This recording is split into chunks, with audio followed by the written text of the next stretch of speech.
বাংলাদেশের কোন জেলায় শাহ সুলতান বলখি ইসলাম প্রচার করেন? উত্তর, বগুড়া জেলায়। বিখ্যাত সাধক শাহ সুলতান বলখির মাজার কোথায়?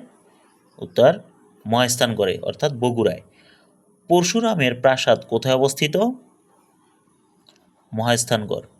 বৈরাগীর ভিটা অবস্থিত মহেস্থানগড়ে। মহেস্থানগড় কোন নদীর তীরে অবস্থিত? উত্তর, করতোয়া। বাংলাদেশের মহেস্থানগড়ের পূর্ব দিক দিয়ে প্রবাহিত নদীটির নাম কি? উত্তর, করতোয়া। শিলাদেবীর ঘাট কোথায় অবস্থিত? বগুড়া। মহেস্থানগড় এবং প্রাচীন পুন্ড্রবর্ধন নগরী যে একই, কে এই শনাক্তকরণ করেন? কানিংহাম। দক্ষিণ দিনাজপুরের বাণগড়ে চিহ্নিত হয়েছে যে প্রাচীন নগর, তার নাম? কটিবর্ষ। সোনারগাঁয়ের পূর্ব নাম ছিল সুবর্ণগ্রাম। ঐতিহাসিক সোনাবিবির মাজার কোথায় অবস্থিত? উত্তর, সোনারগাঁয়ে।